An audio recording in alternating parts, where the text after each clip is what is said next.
All right, thanks so much for joining us for tools for building parent partnerships. That's my reminder to record, so we're good to go. I'm Carissa Parrish. I am marketing manager here at ClassTag, and I am joined by two of my colleagues, Sarah and Danielle. And you may be wondering what makes us qualified to speak on this today. And not a whole lot, except that we are all former teachers. We are all former, well, I am not a former administrator, but Sarah and Danielle are, and we're all moms. So we're speaking today about the impact of parent partnerships and what is it that parents really want and how can you help them get there and ultimately reach that level of parent partnerships. We also all work at ClassTag, which for those of you who don't know is a communication portal for schools. And so a lot of the ideas that we're going to present today are things that we've actually heard from school leaders and teachers who are dedicated to providing communication with their families and ultimately building those partnerships with them. All right, so when we talk about partnerships, what is the goal of a partnership? Specifically in schools, when we say parent partnerships, what is it that we are actually saying? And hopefully you are thinking in your head that partnerships means that we're all partnering together to support the student. Ultimately, it's student success that matters the most. And we know that teachers play a role in this. We know that schools and school leaders play a role in this, but parents also play a role in this.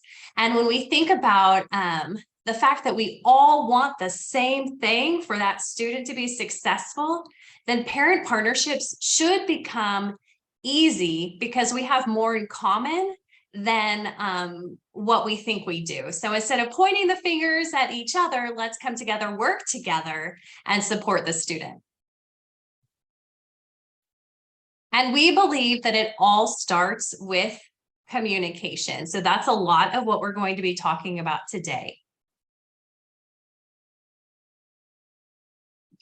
So when we think about communication with families, it's ultimately to support 3 levels of engagement. And so that first level of engagement is just your general support and buy-in from the families. They start to have happy thoughts about their school and the experience that their child is getting at that school. The next level is participation. Now the parent is becoming more involved. They're attending more school-wide events, things like that. And then finally, they become partners in the child's education. And that's ultimately where we all want to be, is moving them up this pyramid and building partnerships with parents. And if y'all see me looking over here, it's because I have all of y'all's faces on my second screen. And so I love to read the room, but it looks weird because I'm looking off the screen. It's because I'm looking at you guys.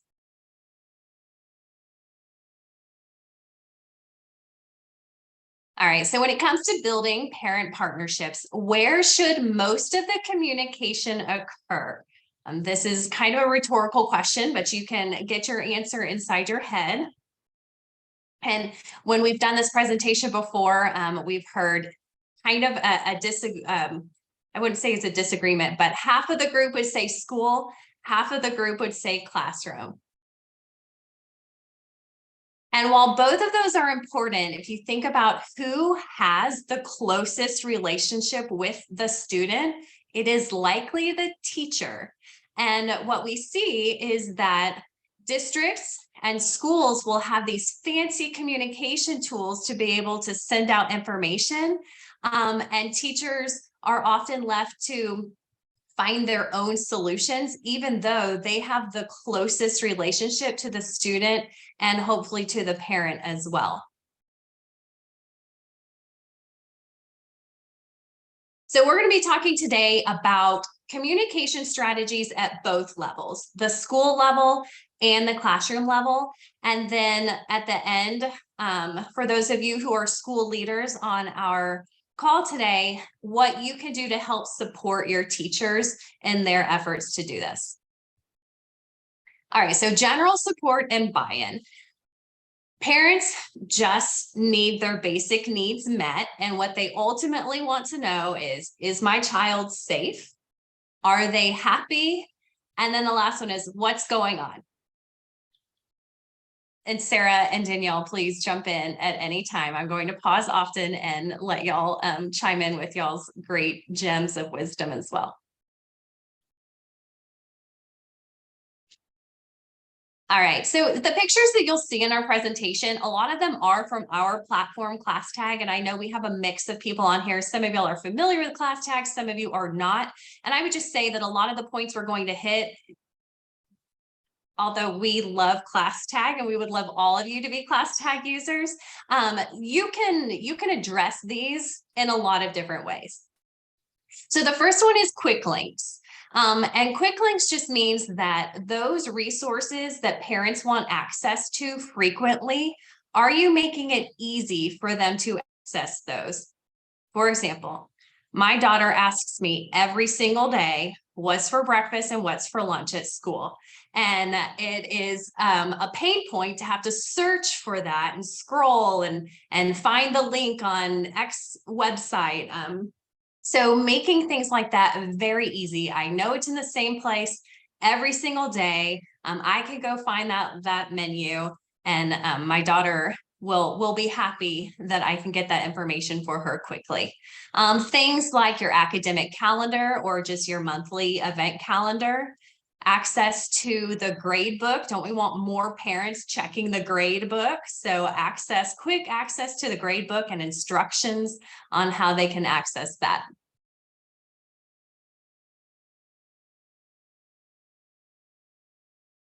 All right, the next one is reminders and updates. And remember, we're just talking about meeting parents' basic needs of what's going on right now. So I need to know, when are the holidays? When is early dismissal so that I can make sure that I've planned my life accordingly? What are the bus updates? So all of those reminders and updates, that you have a quick and efficient way to get that information out to parents.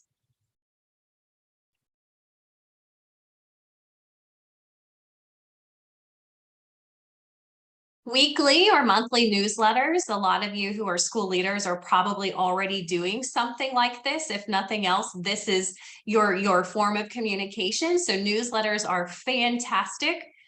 The only downside of newsletters is that we know parents don't read all the stuff in there, right? Haven't you had a parent say, ask you a question and you're like, well, it was in the newsletter. So we know parents don't read the whole thing, but it is very easy and efficient and very delightful visually to send communication out that way to parents.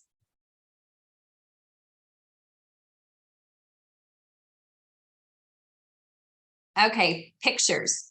We have found at ClassTag, when we did the research, that parents who saw pictures of their kid were 3 times more engaged than not. So for those of you who are also parents on the call, think about when you see a picture of your child at school and they're like happy and engaging and learning. It's like you are so proud, right? And you know that your child is in a good learning environment. So pictures are so important. Now, we know that teachers are super busy and don't have time to be going around taking pictures when they're probably just trying to put out fires in their classroom. So there's a lot of ways that you can help teachers get pictures of their classroom. Maybe you have a staff member on campus that has a route that they take throughout the week to snap some pictures around y'all's school. I've also seen this within the classroom. It's like a student job to be the class historian for the week. And so they get access to the class iPad for the week, and they get to snap some pictures that then the teacher gets to decide which ones actually go out to the parents.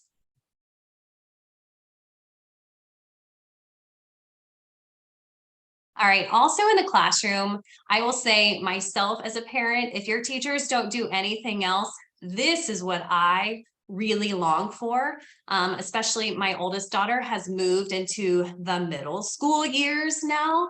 And we know that communication is usually pretty good at the elementary level, but once they get into middle school, it's like all of a sudden our children supposedly turned into adults overnight and don't need their parents to help them anymore.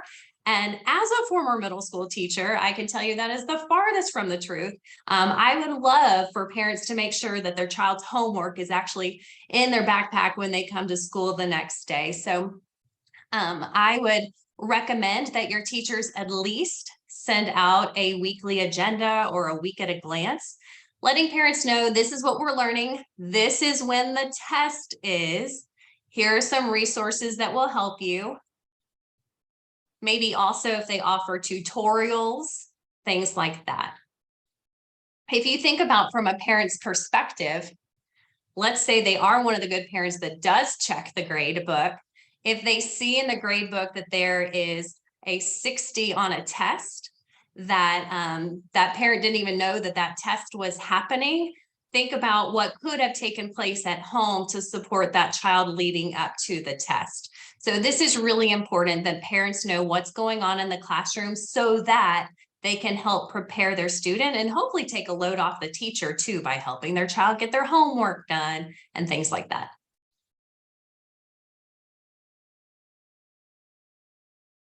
All right, any questions, thoughts, feedback, additions to just generating buy-in from parents?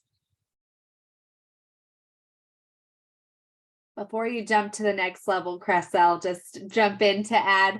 I love the graphic that Cressa is using. I think it's the next slide, the triangle, with that bottom being just your general support and buy-in, because I think this is a visual reminder that you're laying that foundation, even with just the most basic information that you're sending home about the book fair dates or, yearbook orders or t-shirt or whatever it may be, something that is in the big scope of what you're doing every day, probably very minute, but it's important to the parents. And so making that effort to make sure you get all of that information out there to the parents is really laying that foundation for a good relationship and a good eventual partnership. I always, say it's a little PR, right? Like if you don't put the story out there, they're going to come up with one on their own. And so it's most important that you get that information out there so that parents have accurate information, or they're going to ask their friends and their friends don't always know either. So just being one step ahead of the game really lays that foundation for building those partnerships later. Thanks, Sarah. Okay, so let's talk about the next level, which is now getting parents more involved. And a lot of this centers around events, and family engagement is a big buzzword. And a lot of times family engagement really just comes down to getting parents involved on campus. And while that is a fantastic thing, remember, we ultimately want them to get involved in their child's learning and their child's success. But this layer focuses on family engagement by getting them involved through these different events that y'all are hosting. So the first one is just those general family engagement activities that you want the parent to come to your school and hopefully establish a comfort level with your school. And we know that family engagement activities like things like trunk or treat or your holiday sing-along are always more effective when you offer food and you offer childcare or activities for the children. So those two things are more likely to bring families up on campus. But you also need to be able to communicate with those families that these different activities are taking place. The next one is meetings, school board meetings or curriculum night meetings, things like that. You want parents to be involved in decisions that are taking place and getting parent feedback on those decisions. And meetings like this, hopefully all of you guys have adopted the also virtual meeting mindset of offering digital digital options for your parents as well. For those who cannot come on campus or do not feel comfortable coming on campus, maybe you also offer those digital options for them to join via Zoom or Google Meet. Spirit days. So funny story about this. So my kids' school had sent out at like 3 weeks before Spirit Week, what the different days were. And I was going to be really good this time and make sure that my child participated in all of them. So we show up on day one and my daughter is dressed in her superhero costume for Superhero Day, only to find out that we were a week early. So so she she has trust issues now, and she has given me the ask 3 rule where I have to ask 3 other friends to confirm dates, because she was mortified the day that she showed up in her superhero costume on the wrong day. So although it is really important to first communicate these things, I would say also regularly communicate and remind parents about these things, or have access to that quick link where they can easily access the calendar and see these things for themselves rather than having to guess and just hope for the best. Sarah, I know that your experience, you had some feedback about this stuff too. I do, yes.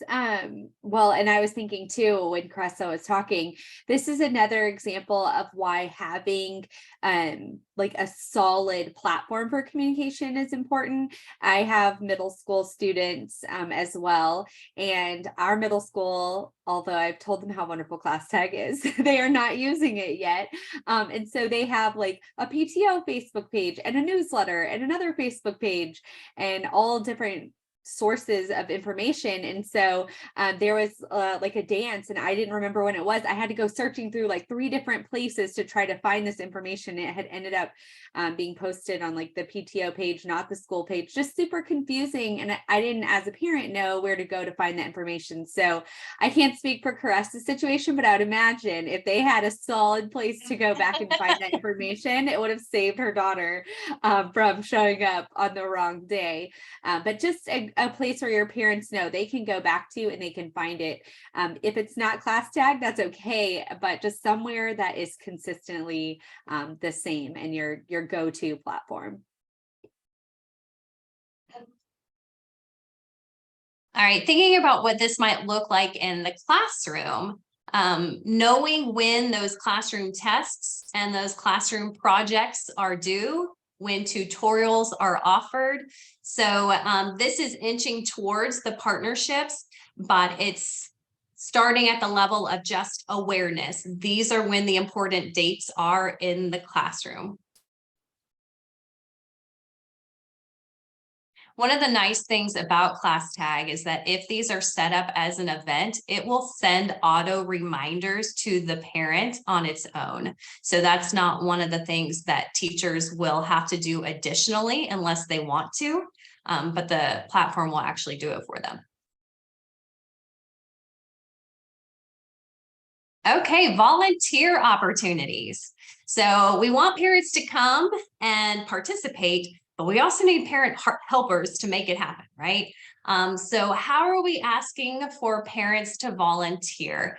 A lot of times it looks and sounds like, hey, parents, we need volunteers. If you're interested in volunteering, do X, Y, and Z, jump through these hoops, give us this blood sample. I know that doing background checks and all that is super important. So I joke about that. But I would say that getting parents to volunteer is a lot more effective when you have specific asks for them. For example, I will sign up to bring plastic forks any day of the week. So if you need just little things like that, I'm your person. But just to put out a blanket statement, if you're interested in volunteering, sign up here. That might scare a lot of people off. So just having specific asks of what it is that you need those very volunteers to do or volunteers to bring, and then also a very easy way for them to sign up to do that. I've had, in speaking with schools that use ClassTag, that love that this is built in. And a lot of schools will use Sign Up Genius because it is free, of course, but having it built in is so much more convenient, and being able to create those slots right in there, the teacher can build all of that. My son has a basketball tournament. We have to like sign up for stuff for the hospitality room. Somebody beat me to the napkins, but I signed up for tea because I can get that from Bush's Chicken, but I don't remember if I signed up for sweet or unsweet. And now I'm gonna have to go back and like search for that Sign Up Genius link to find out what I signed up for. But this is just super cool, being built right into the classroom page, and the teacher being able to create it, and then parents again having that one place to go back to get all of their information. And when I use ClassTag as a classroom teacher, when I taught kindergarten, I would use this for chaperones. So I would open up 10 slots when I needed 4. Parents would sign up to say that they can attend, and then I would let them know that I had announced who was picked for that field trip. And it worked really well because I always had an outcome. It allowed me to look to see, okay, this parent always comes and is a chaperone, who else can I pick? And it gives a chance for everyone to sign up. And then I always had backup chaperones, which we all know, if you have witnessed a teacher coming to your office and saying, I have one less chaperone, I need to pull a teacher from another classroom or need someone to attend, it's always nice to have backups. And opening up more slots allowed me to be able to service all my students for the support they needed, but also give all the parents a chance to attend. Thanks, Danielle. Okay, so now let's talk about the third level. So reaching the peak of partnerships. And this is where data and feedback now becomes the primary role of, or the primary piece in your communication. It's all about student data and feedback, two-way feedback. So we're discussing things like academic progress, social and behavior progress, and we're having more two-way interactions rather than just one-way communication. So the first one at the school level may just be a request for some parental support. Maybe you've seen an uptick in cell phone usage, and so you are sharing the information out to the parents that, hey, we really need your support and help in this area, and here's how you can help.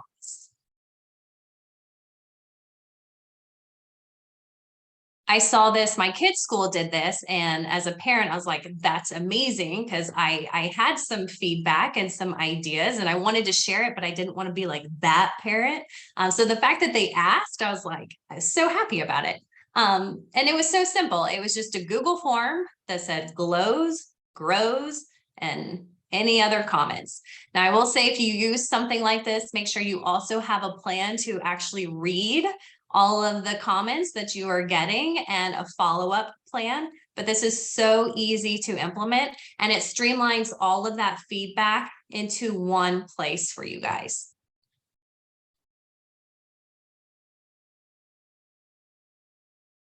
All right, just the ability to have two-way communication. For those of you who use social media as one of your communication channels at your school, ClassTag has a similar feel, in that when you post an announcement to the feed, you can allow commenting. And this is fantastic for if one parent has a question, there's probably a lot more parents that have the same question as well. So instead of having to answer the same question multiple times, it's right there in the feed. But also just a great way to solicit positive commentary. And I think that we're going to talk about a feedback loop in a minute. But when you see those positive comments from parents, doesn't that just make you feel good and want to do more of that? So we're going to talk about that at the teacher level as well. All right, so thinking of that commenting piece in the classroom, teachers sharing out about a test, and a parent being able to ask a question that then other parents can see, and that's helpful information for them as well. And it creates this feedback loop, especially when we see this happen a lot when they see pictures of their kids and parents are like, oh my goodness, thank you for sharing. I love this so much, blah, blah, blah. And the teacher's like, wow, that felt really good for the parent to recognize that. Like, I want to do more of that. And that's what that commenting piece does, is it just provides this positive feedback loop for everyone involved to want to continue building this sense of community. Okay, parent-teacher conferences. We know that that's a really important piece in parent partnerships. And I would argue that traditionally, this may be the only piece that the only formal piece of parent partnership communication. And did you know that there are a lot of cases where this might be the only form of personalized communication that a parent gets all year long? Unless they are also checking the grade book, and then that would be the other piece of personalized communication that they are receiving all year long. So I would say definitely do more than just parent-teacher conferences, but we know that this is an important piece. And if you can do them more than just once a year, even better. So just making it easy for parents to sign up for those time slots, making it very clear when their time slot is, reminders for them to attend, and then if possible, also offering that digital option for them as well.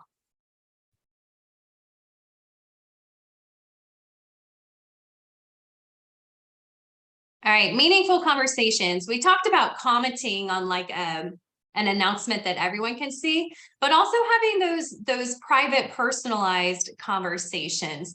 So as a teacher, I can reach out to a parent, let them know how their student's doing in class, especially if we've already set goals of what it is that we want that student to progress towards. Or as a parent, I know how to reach out to the teacher and ask the questions that I have, check on my student and see if they turned in that homework that I helped them put in their backpack the night before, things like that. Carissa, Sandra had a comment in the chat asking about how we communicate with families that need information in a different language. Oh, good. I don't know if you wanted to talk. This is one of my favorite things about ClassTag. Yeah, so we're saving the best for last, or towards the end, if you can believe it. So we're actually about to get there, and I think we'll answer your question. All right, so what are the barriers to communication? There's a lot of different barriers, language being the most frequent barrier, right? We don't speak the same language, and I can't tell you how I'm embarrassed as to how many conversations I avoided as a teacher because I was intimidated by the language barrier. So I just didn't. I avoided the conversations, and that is terrible. I also didn't have a tool that would help me with that. I was left to figure it out on my own, or go chase down the person on campus that I knew who could translate for me, and probably had 8 other teachers that needed the same thing. So language is a big barrier. Also, resources to technology can be a barrier. Not all parents can receive communication the same way. We know that time or schedules are a barrier because they're at work or they're taking care of their children. Reachability, we don't always have the right contact information in the student information system. And then also culture, we don't have similar cultures, and so that may seep over into this attitude category, or maybe we have a perception gap or intimidated by these different cultures. Some parents are intimidated to come to campus because they perceive that there are cliques. That might be a real perception that might actually be happening, but they perceive that there are these cliques and they may feel that they don't belong there.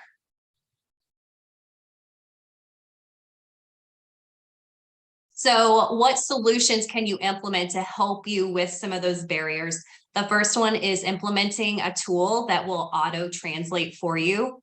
ClassTag is one of them. It will auto-translate all of your messages into the parent's preferred language. And I think it's like something like 150 different languages that it can auto-translate to. Also, multi-channel reach is one. Some parents prefer to receive communications to their email. Some prefer to receive it via text. Some prefer to log into a central location and just see a feed of all of their communications. So there's lots of different ways that we can reach parents.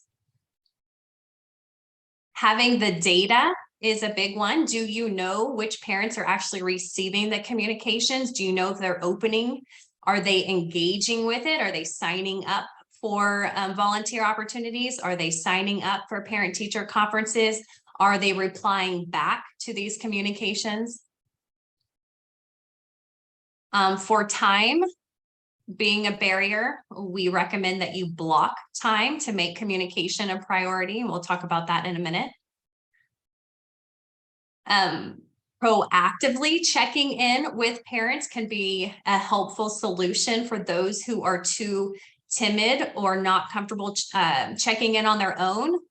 Make sure that you have pinned them so that you can remember to proactively check in with them periodically. And then we recommend that you also set expectations and boundaries because as a teacher or an educator, we know that parents can blast you all night long if you give them the avenue to do so. So definitely set boundaries. It's okay to put up your away message and say, out of respect for my family, I do not check my emails from this time to this time. I will get back to you as soon as possible.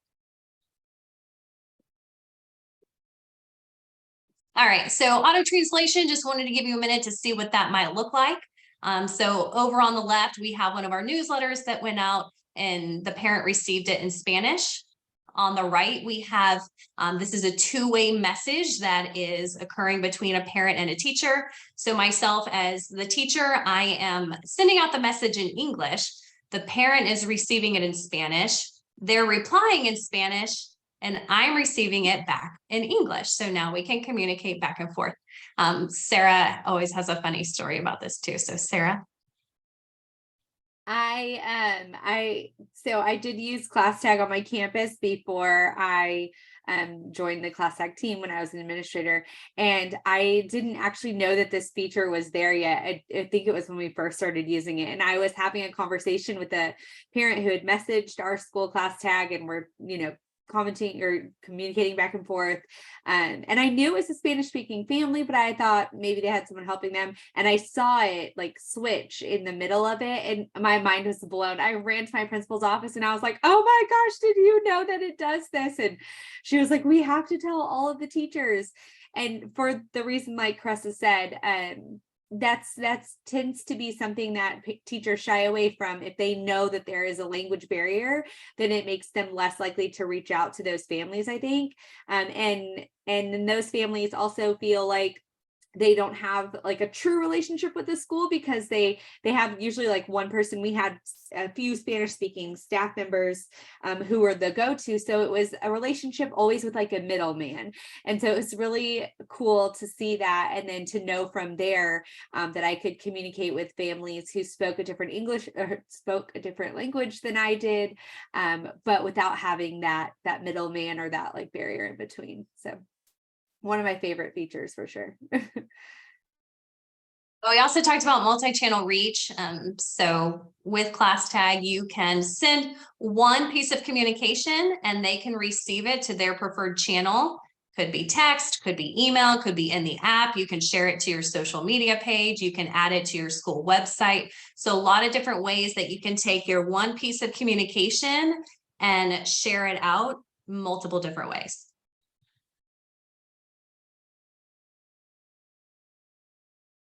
All right, data. We talked about having good data.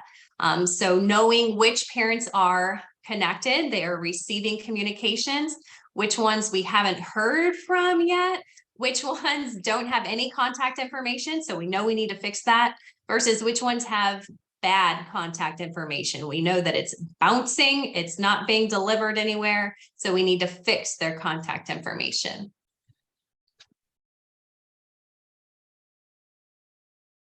Being able to focus on those at-risk families, especially when we're talking about building those parent partnerships and being able to align this data with any other MTSS or RTI data that you may be collecting. I think it's fantastic to be able to compare all of those data points to the family engagement data points that we can collect in ClassTag. And then all of the communications that are going out from your school. You can see all of the school-wide announcements, all of the classroom announcements, all of the messages that are taking place, all of the parent-teacher conferences that are being signed up for. As a school leader, you have access to all of this data.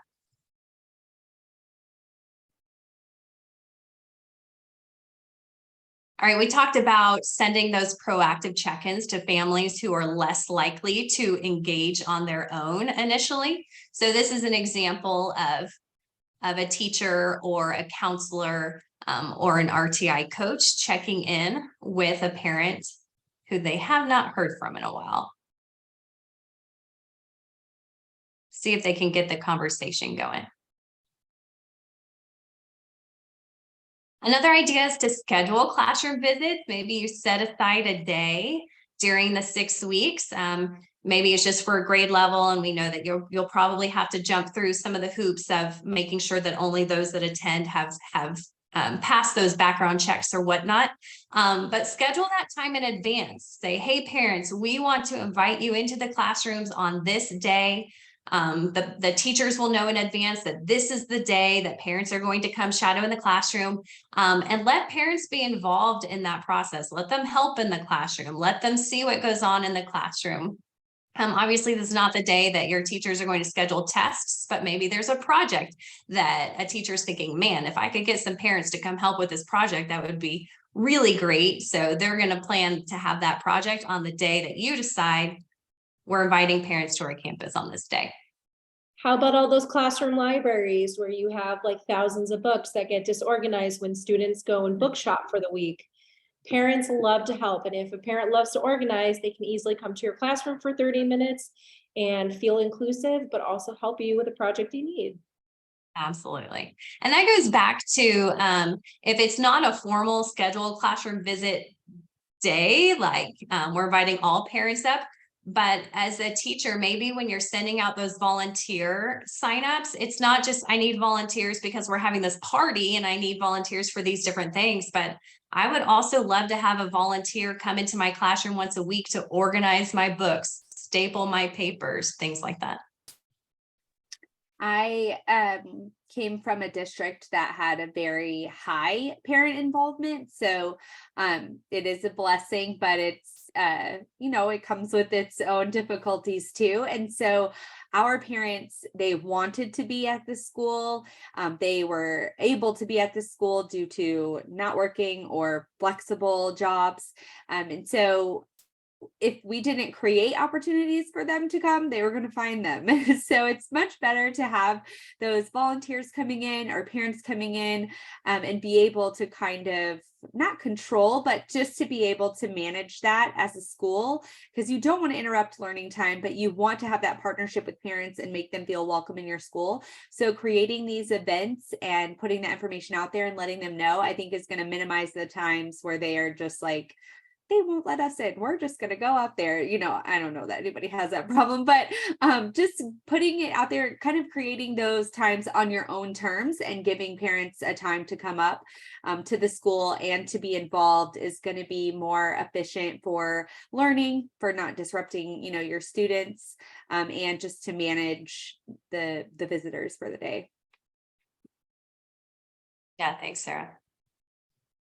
All right, so the other thing that we wanted to talk about is how do you support your teachers in this? Because teachers are already super, super busy. So how do you make parent communication, parent engagement, and parent partnerships a priority that your teachers can actually tend to? So some of the things that you can do is you can provide tools for them to communicate rather than having to go find their own tools. Provide time for them to communicate. Maybe in your PLC time once a week, you set aside 15 minutes for them to send out their week at a glance, reach out to those 3 families they haven't heard from in a while, or whatever it might be. So set time aside for them to focus on parent communication. Provide templates for them. In ClassTag, you can say we have a template library. Teachers can also save their own templates, but especially things like the week at a glance. It could be just a Google Doc that the team logs into once a week. And it's always the same template, and they just need to go enter the information for that week. And then it's sent out to all families that are on that team. So provide templates for your teachers. Provide training for your teachers. So you've given them a tool. Now have you taught them how to use that tool? So provide training for teachers. And then the last two is make sure you're setting expectations for your teachers. You're not just giving them a tool and then they don't know what the expectation is to use with that tool. And always start with minimum expectations, right? Maybe your only expectation for the first year or two is that you just send out that weekly announcement, that week at a glance. Teachers, that's all we want you to focus on for this school year. And then that you are also modeling expectations. So we have a lot of schools that create like a staff classroom in ClassTag. And so your teacher leaders and some of your school leaders will post in there. They might provide some suggestions in there, but it's a great way to model the type of communication that you want to see across all of your classrooms. As far as supporting your staff, I know that Sarah, being a school leader who used ClassTag, I know she has an interesting point of view. And I asked her one time, what did her teachers say when she said, surprise, we're all going to use this new tool and I promise you're going to love it? What was your thought process behind that, and how did that turn out, Sarah? So we were in a good spot because I think our staff realized that we needed something like this. We had some changes and restructuring within our district and became a massive elementary school. We were a small district. We had, when I left, over 1,000 students in our elementary, but only like 2,200 in the whole district. So we were huge, and really like our staff kind of understood the need to streamline. But one of the best things was being able to tell them how this tool is going to take things off of their plate or make their life easier. By going to ClassTag campus wide, we were able to say now everything that needs to be sent out to parents that it has to do with the whole school. If it's about, an early out or a book fair or holidays or whatever it may be that applies to everyone, we're going to take care of that. You don't have to worry about that day-to-day business type stuff. You don't have to worry about getting that out to your parents because, one teacher's on it and they're going to get that information out ahead of time. Like dress up days. We had dress up days too. They're going to get it out well ahead of time. There's another teacher who may get busy and they forget to get it out. And then that frustrates parents too. So we were able to say, hey, we're going to take care of all of that. You don't have to do that anymore. You can just focus on building those relationships with the families in your classroom. And our teachers, I think, appreciated that. They knew whenever, we said, whatever was taking place across the campus, they didn't have to worry about sending that out to the parents. We were going to do it for them.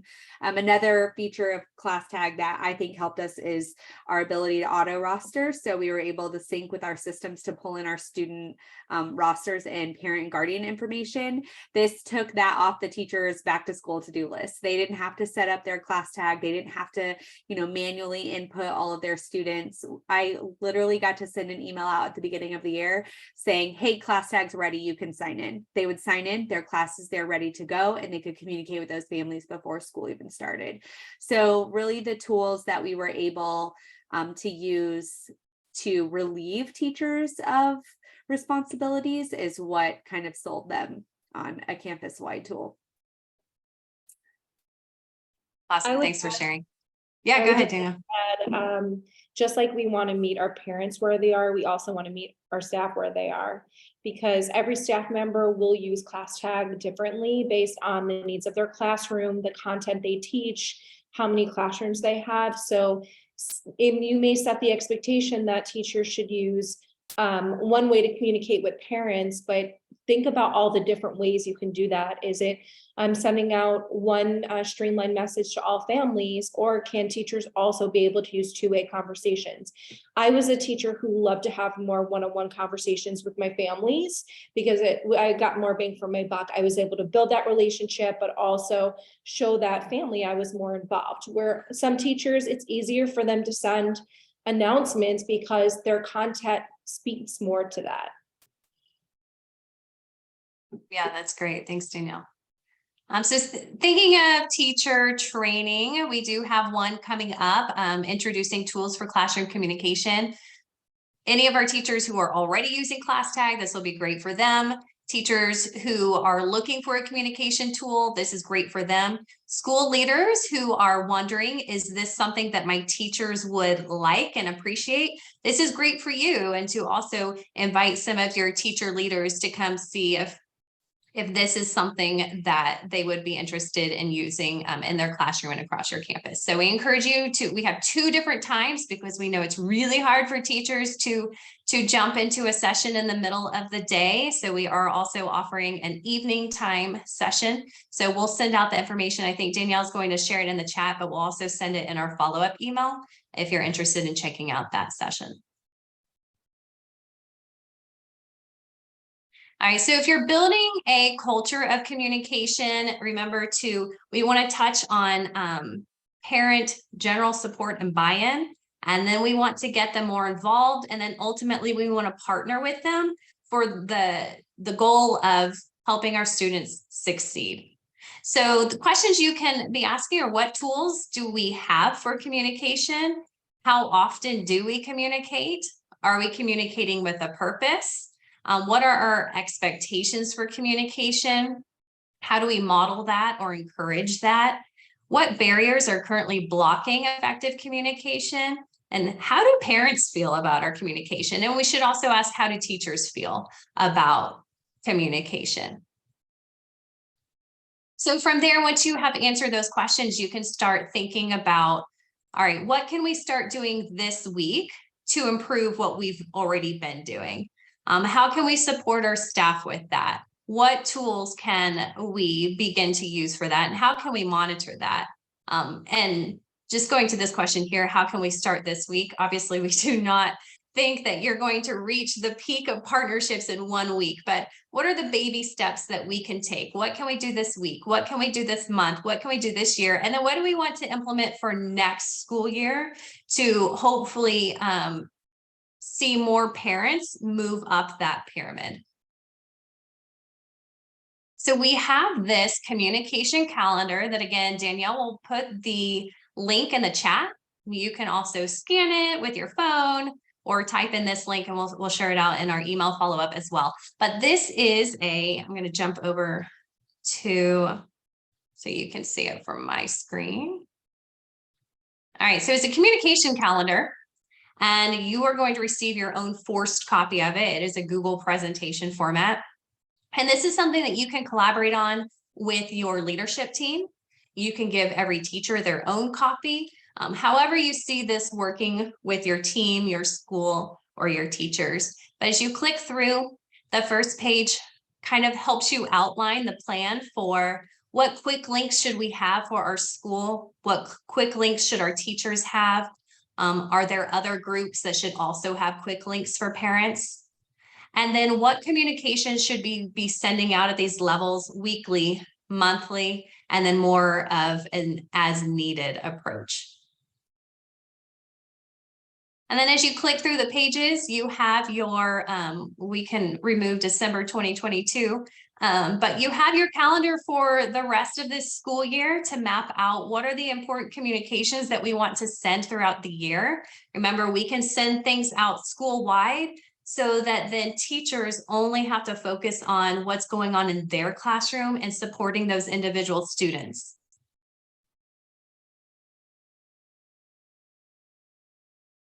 So your team can fill this out according to what's most important to y'all and the communications that need to be sent out. Hey, why not share out blasts of everyone's birthdays? That's something else that you can kind of kudos, shout outs, things like that are great to send communications as well to build that positive culture and climate. So there's a list of birthdays in there for you. And then also a week at a glance. So maybe this is your week at a glance for teachers. Maybe this is what they fill out and they send to parents. If nothing else, it's a great planning tool for the week of what are the important communications that we need to make sure we take care of this week for our families, whether it's at the school level or the classroom level.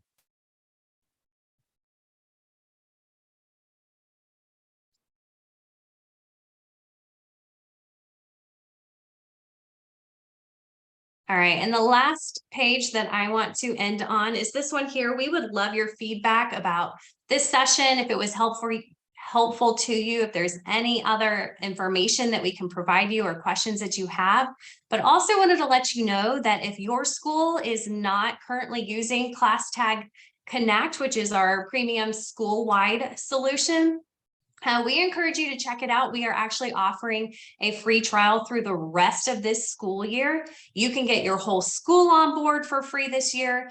You can try it out with a sample group of parents, maybe your parent-teacher group, maybe your GT families would like to try it out. Maybe there's a grade level of teachers that would like to try it out with their families. So a lot of different ways that you can try out ClassTag Connect for free for the rest of this school year. So all you need to do is fill out this feedback form. Again, Danielle will share it in the chat, or you can scan it or type in this link here. But we'd love your feedback. And then also in that feedback form, you can just select if you're interested in a quote, interested in a demo, interested in trying it for free. So just go ahead and fill that out. We would love to hear from you either way. And we hope that this session was helpful, whether you choose to use ClassTag or not. We're very passionate about family engagement and parent partnerships, all being former educators and moms. So we just hope that you learned something today that you can go take back to your campus and watch your parent partnerships grow. We will stay on the line for another 8 minutes or so. So if there's anyone that has questions, we'd love to stay online for you guys. I will go ahead and stop the recording in case anyone doesn't want to speak up while we're recording. So hold, please.